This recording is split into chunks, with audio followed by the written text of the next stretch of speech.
G'day, it's Jamie, and welcome to Where's My Yowie. Today, I'm reading a fictional Yowie story from 1910, so we'll get into it.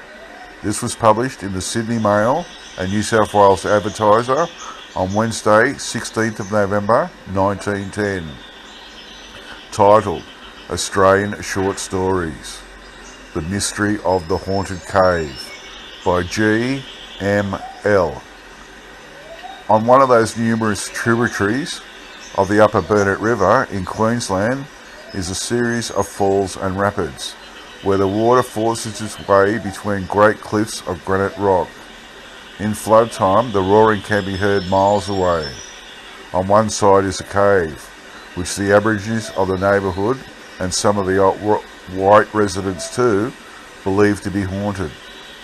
There is something about the cave generally that partakes of the supernatural, but what probably gave rise to the superstition concerning it is the large number of small sticks, the ends and sides of which are so evenly smoothed and rounded as to suggest the handiwork of man. These sticks find their way into the cave when the river is in flood, and as they are being swirled around by the circling waters, come in contact with the rocky walls of the pool. While visiting the place recently, the writer met an old Aboriginal who described and imitated some of the noises which he averred could be heard in the cave during the nights. It was a fine, warm afternoon about the middle of the day. The cattlemen had repaired to their camp in the thick shade of the larger trees that fringed the clump of brigalow scrub on the bank of the Burnett River. Notwithstanding the lateness of the season, the Queensland sun was asserting its powers, and the men enjoyed the shade. Having finished a hearty meal of damper and corned beef, pipes were lit, and the four men stretched themselves along the ground, luxuriating in the rest as only men accustomed to life in the saddle can. It was a picturesque scene. The never-ending forest of gum trees enclosed the view on all sides, and immediately in front of the camp was a large lagoon formed by the widening of the river. Further down, where the water was shallow, were stretches of gravelly shore. There was not a breath of wind, and the characteristic silence of the Australian bush was congenial to meditation and reflection. Brigalow Bill, the head stockman of Sanderwood Station, was boss of the camp, and a favourite with his fellows. He was one of those men who add charm to life in the back country, as widely famed for his geniality as his tales of the adventures of the earlier days of the settlement. "What is the matter with you, Bill?" said Cardago Jack. "Why, you have scarcely spoken a word today. You seem out of sorts." "Oh, it's nothing, Jack, but somehow this morning I got thinking about my old mate, Ben Johnson of the Falls. I have not heard of him for years, and cannot help thinking of him. One must think of his old mates." Bill complacently rubbed the tobacco between his hands. "I have often thought what trifling things sometimes change a man's whole afterlife," he said meditatively. "Had it not been for that little love affair with Nellie at the Corporal's shanty, I would not be tailing cattle on the Burnett today. And had it not been for the mystery of the haunted cave at the falls, the chances are that Ben Johnson would never have been knighted." "Tell us about the cave," said Jack. "The Aborigines have a dread of it." "I have seen it myself," said Overland Harry, "but never heard the whole story." "Go on, Bill," said Jimmy, the jackaroo. "You know more about it than anyone else." Brigalow Bill took a pannikin of tea from the can close by, then stroked his grey beard and moustache. "There was something about the whole affair I could not fathom," said Bill, as he lazily sent clouds of smoke into the air. "It must be now nigh 50 years since Ben took up that run at the falls. That was afore the tick and the prickly pear. Ah, them was the happy days, and we don't see faces like Silver Montgomery's now. I shall never forget the first day I saw her, and that was afore she met Ben Johnson. Some said she was of gypsy blood, but what did it matter? Ah, boys, Silver's beauty made man nobler and better. I had not seen a face like hers since I parted from Nellie. As soon as I saw her, I forgot all my forest lily and dark blonde sweethearts, and some of them was affectionate too. Well, Ben was as people of a dreaming turn mind. He used to read books and would rave about pretty girls and beautiful scenery. Sometimes he was sleepy, but when he was at work, he meant it, and no man of his day could cut out bullocks with Ben Johnson. He was a strong man too. Was he first to take up the Falls Run? Asked Harry. No, I don't think so. Some say it was taken up as a sheep run afore my own and Ben's time, but the Aborigines believed that the place was haunted, and even the Chinese shepherds wouldn't shepherd the sheep. So whoever had it chucked it up, for there was no one there when Ben came along. Well, as I said, Ben liked wild-looking places, so he goes and puts his hut on that flat piece of ground just above the great rock that hangs over the falls. Did Johnson know that the place was haunted before he built his hut? Inquired Jimmy. Well, I couldn't say, but if he had heard it, that would have made no difference, for he didn't believe in ghosts. Anyhow, he made his home there and put up cattle yards some distance away. On a moonlight night, the gorge was a grand sight from Ben's hut, but there was something unreal about it. Still, I like to go back there again. And that time I lived across the river, and at mustering time used to go and give Ben a hand with the cattle. At night, Ben and me would sit on the veranda and smoke our pipes. At flood time, you don't see many places in Queensland like them falls. When Ben first went there, he had an Aboriginal man named Charlie to help him, but he went away, and then there was only the boys on that place. Once I went over to give them a hand to muster the brand. Well, I couldn't ride a horse in them days. Well, I could ride a horse in them days, but never had such a time of it in my life.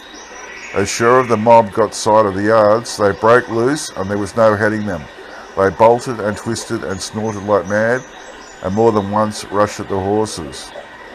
What the blanky is the matter with the cattle? I said to one of the boys, after a mob had got away from us. Cattle like that fella, he answered, looking in the direction of the gorge. When night came on, I noticed that the boys did not stay at the hut. They let their horses go and walked to the Aboriginals' camp a few miles away. Although we were both tired enough, we got to yarning and stayed up late. Ben got serious and talked of his sweetheart, Dorothy, who lived in Brisbane. He told me all about her and that he was going away to marry her in a few months' time. He had already a lean-to the hut. There is one thing here that puzzles me, said Ben. I often hear a strange knocking noise at night. I can't make out where it is. Sometimes it seems right under the hut, but most likely you will hear it yourself later on. That was the first night I spent at Ben's crib, and I shall never forget it. We slept in the same room, and true enough, when everything was quiet, the knocking noise started. Sometimes high, sometimes low, as if someone was at work with a hammer and tools beneath the hut. Well, boys, I have been over the wildest parts of Australia, from Adelaide to the Gulf of Carpentaria, and east to Rockhampton. I have watched sheep and cattle on dark nights, in out-of-the-way places, in thick scrubs, and on lonely plains. I have never heard or saw anything to make me believe in ghosts. I always made light of other blokes when they began their ghost story, and I was never afraid of night either. But I own up that knocking noise was too many for me, and I didn't like it. Next morning we talked over it, and I plainly told Ben that I was not in love with the music. He said that he was afraid that it might frighten Dorothy, and I agreed with him. I tell you what, said Ben, you understand the lingo of the Aborigines? get from them what they know of the knocking business, and I will write to Dorothy, putting off our marriage. I may yet make up my mind to shift the hut. After I got home, I sent for King Tommy of Coonambula. I don't know how old he was at the time, but I reckon he was over 80.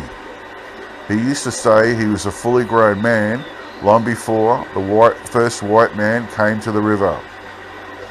As soon as I mentioned the matter, he became serious. He spoke in his own lingo and said the noise was made by the hairy man in that cave. That he had heard it himself, and that his forefathers for generations back had heard it. But I don't think I can do better than tell you the story in his own words. It must be 50 years ago, but I remember it as well as if it was only yesterday, for many a time I have gone over it in my own mind. Very long time ago, many moons before my grandfather was born, said King Tommy, there were many tribes of Aborigines on the big river. Kangaroo, possums and birds plentiful, but Aborigines found it hard to catch them, for their only weapon was the nulla nulla, a stick with a knob at the end. One day, a child with skin almost white was born in the camp. As he grew older, he became darker, but he was not like other boys of the tribe and liked to be alone. As a boy, his skin was as smooth as any Aborigine, but when he became a man, his body was covered with hair, like possum, so we called him Ku-Ru-Bru, which means the hairy man. Wambanu, the king of the tribe, did not like him. He said Ku-Ru-Bru was lazy and did not hunt as well as the others, and that he spent too much time rubbing stones together. He got a hard stone and rubbed it against another till it was quite sharp. Then he split a piece of wood, arid, fixed a sharp stone into it, and with strips of bark. This was the first tomahawk. It was not thick like the Aboriginals' tomahawk we have now, but thin like a white fellow's tomahawk. So the Aborigine was glad, and they made stone tomahawks for themselves. Ku-Ru-Bru cut pieces of wood into different shapes. He kept throwing one crooked piece until he got it to come back to him. This was the first boomerang. So the Aborigines used to kill a great many animals and birds. They had great feasts, at which they used to praise the hairy man, because he gave them the boomerang and tomahawk. At one of these feasts, King Wambanu took sick, and the medicine man of the tribe could not cure him. But Ku-Ru-Bru was trying to be a good medicine man, cured him. So the king and the hairy man became good friends. 3 moons after this, a pretty maiden, who was loved by Ku-Ru-Bru, took ill. For days she pined away, but the hairy man could not cure, for Debble, the evil spirit, was against them, and she died. At night they could sometimes hear her making strange noises, and they knew that she was calling out, because she wanted to come back to Ku-Ru-Bru and the tribe, but Debble would not let her go. One dark, stormy night, when the wind screeched among the trees and the rain fell thick, they heard the shrieks and cries of Tanamunga. The hairy man said that she was calling to him, and that he would go and fight with Debble and kill him. They all tried to keep him back, for Debble cannot be killed by man. But he paid them no heed, and rushed out into the darkness, in the thunder and the rain, with his tomahawk and boomerang. They waited and listened all night for his return, but Debble was too strong for him, and he never came back. When the sun was bright again, all the Aborigines of the tribe went to look for the hairy man. At first they could not track him for the rain, but they went in circles, and at last found the tracks going deep into the ground where it was soft.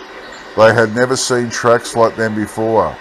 No animal and no man had made them.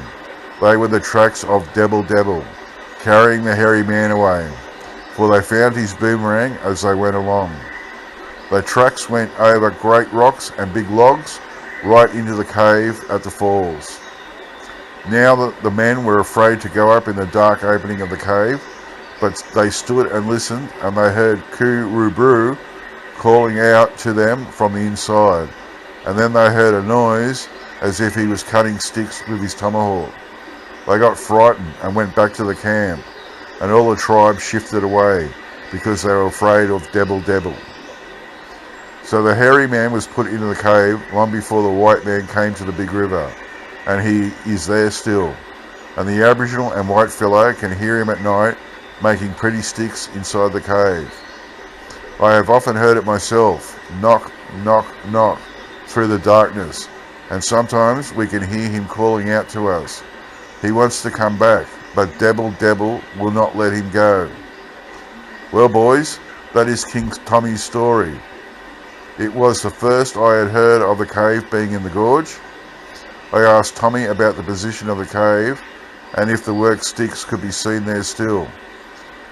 He told me where to find it and that there were plenty of pretty sticks made smooth by the hairy man himself, but he seriously advised me not to take any of them away, saying that if I did, I could not keep them, for the hairy man would come take them back the very first night. I looked up Ben as soon as I could and told the story. I don't think there's much in it, he said, but as soon as we have our bit of dinner, we'll go and see for ourselves if there is a cave. It was a fine day about this time of year. On the heights above the breeze was cool and bracing, but when we got into the gorge, it was quite different. A few thunderclouds gathered above our heads, and the light of the sun came into some strange way into the deep hollow. The air was hot and muggy, and I felt as if I was going to blazes. It was a wild looking place back then, more trees and dead wood than now. We disturbed a flock of white cockatoos. They flew round and round, screeching madly above our heads. Goannas, lizards and even snakes would stare at us with curious eyes as we went along. We had to look where we trod, and some of the gorges between the great boulders looked as if the bottom had dropped out. It was slow work too, and the rocks were slippery, so Ben and me took off our boots and walked with bare feet. Socks were not much used in them days. On looking over one boulder, we saw far below a round hollow with an egg about the size of 2 emus put together. What kind of bird laid it? I asked Ben. Strange things here, he muttered. We'll go down and see. On reaching the bottom, the egg turned out to be a great ball of granite, worn smooth as glass and a bit of oval by rubbing up against the walls of the hollow in flood time. And what appeared to be a nest was a wide basin made by the stone itself, as if it was turned around and around by the running water when the river was up. It is there still, and I wonder why the learned coves in Brisbane don't take it away to the museum.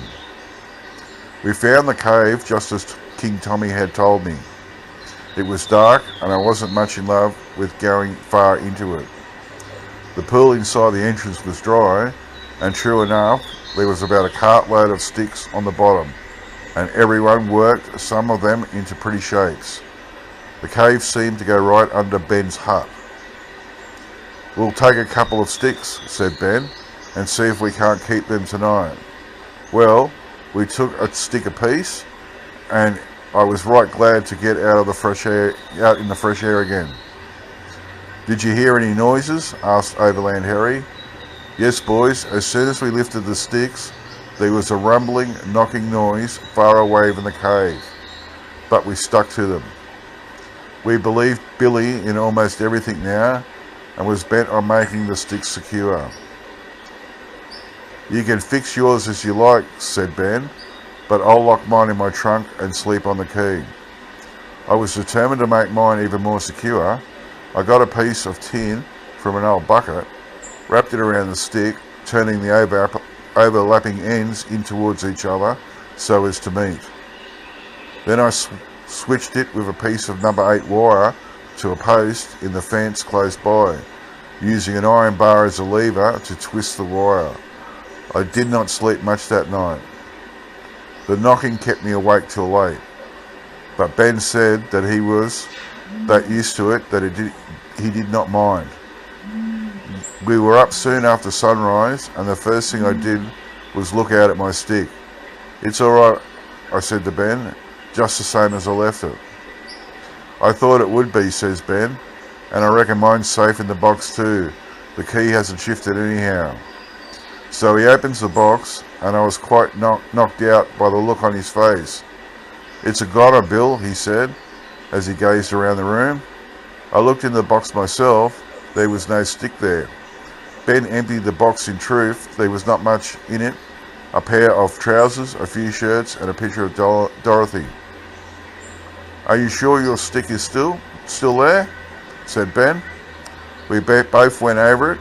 I tapped on the tin with my finger. The sound was hollow, nothing was disturbed.